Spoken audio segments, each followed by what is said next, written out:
You know how there was that big video game crash back in the early 80s?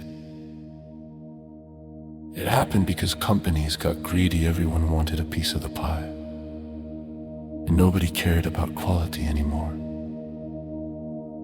There were too many games, most of them bad, rushed, or just copies of other games. Players stopped trusting what they were buying. The market was flooded, it crashed. Then Nintendo showed up. They didn't try to outshout everyone. They just introduced something called the Nintendo Seal of Quality.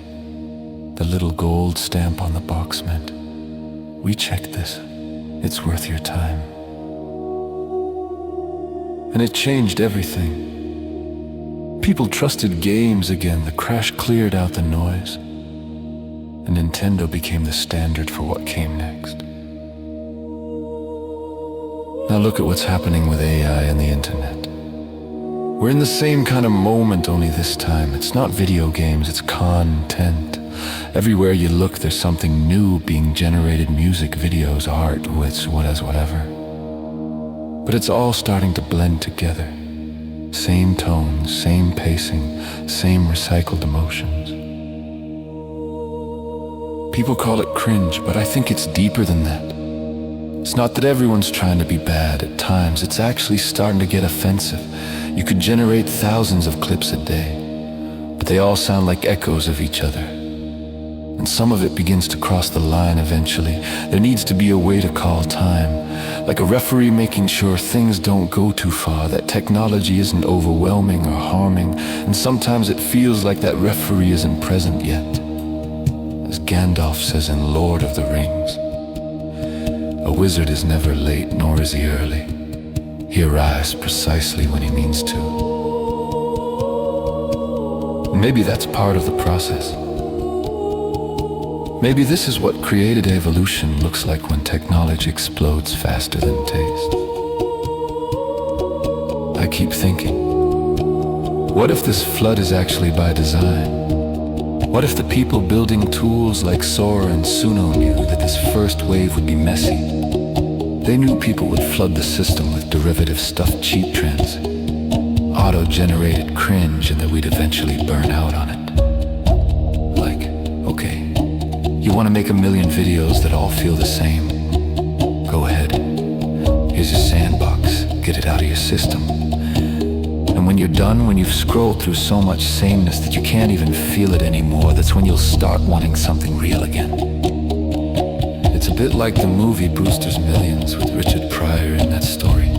Brewster inherits millions of dollars from a father he didn't know existed, but there's a catch: he has to spend it all, under strict rules, within a limited time. At first it's thrilling, but soon he's just exhausted. By the end there's abundance. By the end he's sick of money. It's kind of what's happening with all this AI-generated content. The flood is overwhelming, repetitive, and too easy to probe. Dude, people are consuming it, scrolling through it, and eventually they'll crave something meaningful again. Just like Brewster, the novelty wears off. And in a cultural sense, the audience begins saying none of the above, searching for real value amidst the overload. Because people do level up. You can't stay in the novelty phase forever. We get tired of noise. That's what the Atari crash was. People realizing they didn't want more games, they wanted better games. We're heading for that moment again, but this time it's cultural. Right now, AI has made everyone a creator. But soon, it's gonna separate creators from curators. From people with taste, because taste is about choice. It's what you don't do that defines your voice. The next wave won't just be about making things faster. It'll be about making things that last. That's when we'll see the Nintendo Seal of Meaning. No official stamp, no gold logo, but you'll know it when you feel it. It'll be that quiet sense of, someone actually cared. The AI tools themselves, Sora, Suno, the rest they'll evolve to. They'll become instruments instead of factories. The people using them with patience and taste will rise above the flood, because they won't be trying to out-produce everyone. They'll be trying to out-feel them, and they'll make sure that everyone gets the proper credit for where things originated from, for the original contributors, because that's what people are asking for, that's what people always wanted, and that's what these tools could give. This is how culture resets.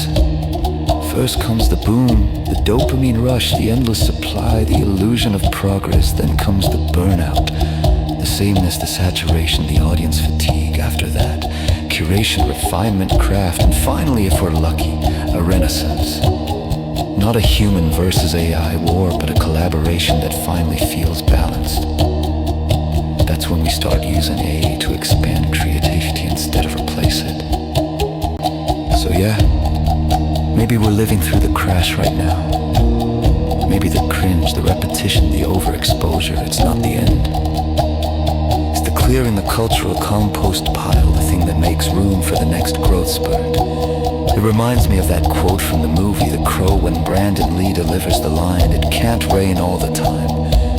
And when that shift happens, when audiences crave quality again, it's gonna be obvious who stood for something real while everyone else was chasing quick views. Because there's always a crash before the comeback. And when it hits, the ones who stayed true to meaning will be the ones ready to rebuild.